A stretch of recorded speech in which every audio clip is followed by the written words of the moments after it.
दोस्तों, स्वागत है आपका किस्से कहानियों की इस रोचक दुनिया में। यहां पर आपको मोटिवेशनल स्टोरीज के साथ मॉरल स्टोरीज से मिलने वाले ज्ञान से रूबरू करवाया जाता है, जिसे सुनने से आपके जीवन में न सिर्फ एक सकारात्मक बदलाव आता है, बल्कि आप अपनी जिंदगी में वो सब कुछ हासिल कर पाते हो जिनकी आपने कल्पना की थी।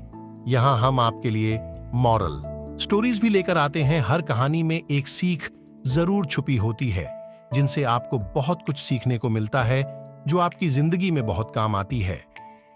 दोस्तों, ऐसी ही हजारों शिक्षाप्रद, लोकप्रिय और रोचक कहानियों का सफर हम आप तक लेकर आए हैं। लेकिन यहाँ पर आपको ऐसी बहुत सी शिक्षाप्रद, लोकप्रिय और रोचक कहानियां मिलेंगी जिसे शायद ही आपने कहीं सुनी होंगी। तो चलिए शुरू करते हैं। हमारी आज की कहानी है सही समय का इंतजार। एक बार की बात है, गौतम बुद्ध अपने शिष्यों के साथ एक गांव से दूर किसी बड्ढे नगर की तरफ जा रहे थे, जिस वजह से उन्हें बहुत प्यास लगती है। गर्मी के दिन थे और रास्ता भी बहुत लंबा था। गौतम बुद्ध अपने शिष्यों सहित बहुत देर से चल रहे थे, जिस वजह से उन्हें बहुत प्यास लगती है। वहां से कुछ ही दूरी पर बरगद के वृक्ष की एक घनी छांव थी। सभी लोग उस वृक्ष के पास पहुंच जाते हैं। महात्मा बुद्ध अपने शिष्यों सहित वृक्ष की घनी छाया के नीचे विश्राम करने लगते हैं। बहुत देर से चलने की वजह से सभी का गला प्यास से सूख रहा था। यह बात बुद्ध जानते थे। बुद्ध ने अपने एक शिष्य को कहा, आप इस बरगद की छाया से 20 कदम दूर जाकर बरगद की 2 बार परिक्रमा करके वापस आओ। शिष्य वैसा ही करता है जैसा बुद्ध ने बताया। परिक्रमा के बाद जब शिष्य महात्मा बुद्ध के पास आया तो बुद्ध बोले कि क्या आपको किसी ठंडी हवा का अनुभव हुआ था? शिष्य बोला, हाँ महात्मा बुद्ध, उस उत्तर दिशा की तरफ से मुझे कुछ ठंडी हवा का अनुभव हुआ था। शिष्य की यह बात सुन महात्मा बुद्ध, गौतम बुद्ध, शिष्य से तुरंत बोले कि उसी दिशा में चले जाओ। जरूर वहां से कुछ ही दूर पर एक तालाब अवश्य मिलेगा। उस तालाब से सबके लिए पानी ले आओ। शिष्य उसी दिशा में जब कुछ दूर जाता है तो वहां सच में एक तालाब होता है। तालाब देख शिष्य बहुत प्रसन्न होता है और तालाब के निकट जाकर जैसे ही तालाब से पानी भरने वाला होता है, तभी शिष्य की नजर वहां दूर तालाब में कपड़े धो रही कुछ स्त्रियों पर जाती है। यह देख शिष्य मन में सोचते हैं कि यह पानी तो गंदा हो गया है। लेकिन जब शिष्य ध्यान से तालाब के पानी को देखते हैं कि अभी भी तालाब का कुछ पानी साफ है, इतने में 2 बैल गाढ़ी जोर से तालाब के किनारे से होती हुई निकल जाती है। बैलगाड़ी के पहिए तालाब की मिट्टी के ऊपर इतनी जोर से निकलते हैं कि तालाब के नीचे बैठी बहुत सारी मिट्टी तालाब के ऊपर आ जाती है, जिस वजह से तालाब का बचा हुआ पानी भी गंदा हो जाता है। सही समय का इंतजार। यह देख शिष्य बिना पानी लिए क्रोध में महात्मा बुद्ध के पास वापस चला जाता है। शिष्य बड्ढे ही निराशा भाव से महात्मा बुद्ध को सब बात बताता है।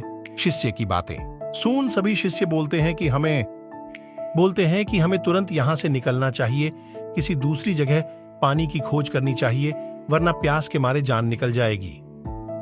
इधर महात्मा बुद्ध सभी को शांत होने के लिए कहते हैं और बोलते हैं कि धीरज रखो, कुछ देर यही बैठो, उचित समय आने तक संयम बनाए रखो। सभी महात्मा बुद्ध की बात सुनकर शांत हो जाते हैं और वही बैठ जाते हैं। कुछ समय बीत जाने के बाद महात्मा बुद्ध फिर से अपने शिष्य को उसी तालाब से पानी लाने के लिए कहते हैं। शिष्य बिना कोई सवाल किए उसी तालाब से पानी लेने के लिए फिर से चला जाता है। तालाब की हालत देख शिष्य को यकीन नहीं होता। तालाब का पानी पूरी तरह से साफ होता है। यह देख शिष्य बहुत खुश होता है और पानी भरकर महात्मा बुद्ध के पास जाता है। सभी पानी पीकर अपनी प्यास बुझाते हैं, लेकिन अभी भी सबके मन में ये एक सवाल था कि आखिर यह चमत्कार हुआ कैसे? तालाब का सब पानी तो गंदा था। उन्हें लगा कि जरूर ये बुद्ध की शक्ति है।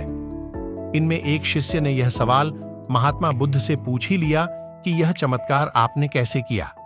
शिष्य का जवाब देते हुए महात्मा बुद्ध बोले कि यह कोई चमत्कार नहीं है, आपके सब्र का फल है। यह फल है आपके सब्र बनाए रखते हुए उचित समय के इंतजार का।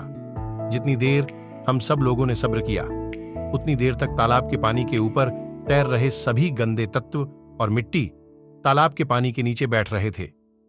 फिर कुछ देर बाद शिष्य जब वहां तालाब के पास पहुंचा, तब तक सब दूषित कण नीचे बैठ चुके थे, जिस वजह से तालाब का पानी पहले की तरह साफ हो चुका था तथा तालाब साफ दिखाई दे रहा था।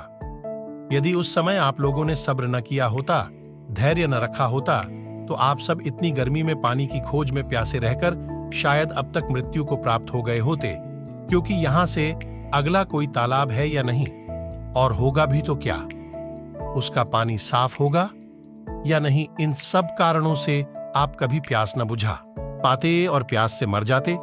फिर इतना बोलने के बाद महात्मा बुद्ध शिष्यों को एक सीख देते हुए कहते हैं कि जैसी स्थिति हम लोगों के समक्ष आज आई है, वैसी ही स्थिति और मुश्किल दौर जिंदगी के हर मोड़ पर आएंगे। तब उस समय भी आपको ऐसे ही संयम बनाए रखना होगा और अपने विवेक से काम लेते हुए ही आपको एक उचित फैसले के साथ सही नतीजे पर पहुंचना होगा।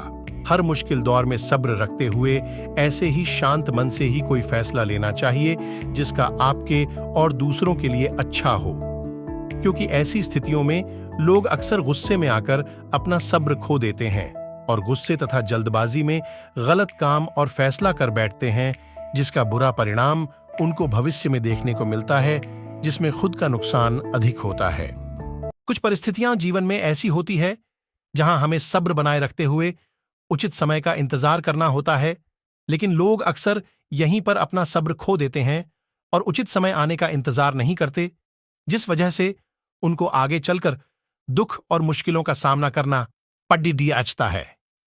हमारे द्वारा लिया गया आज का फैसला हमारे आने वाले कल की खुशी और दुख को निश्चित करता है। अक्सर इंसान जिंदगी में आने वाली परेशानियों के बारे सुनकर बहुत परेशान हो जाता है, तो ऐसे में हमें बुधा स्टोरीज से बहुत कुछ ज्ञानवर्धक बातें सीखने को मिलती है, जो जीवन की मुश्किलों का सामना करने की ताकत देती है। दोस्तों, आशा करता हूं इस मोटिवेशनल स्टोरी से आपको कुछ सीखने को मिला होगा। धैर्य जीवन का उत्तम गुण है। इसे धारण करने से मानव बड़ी से बड़ी विफलताओं को सफलताओं में बदल सकता है। अगर चैनल पर नए हैं तो कृपया चैनल को सब्सक्राइब और वीडियो को लाइक करना ना भूलें। धन्यवाद।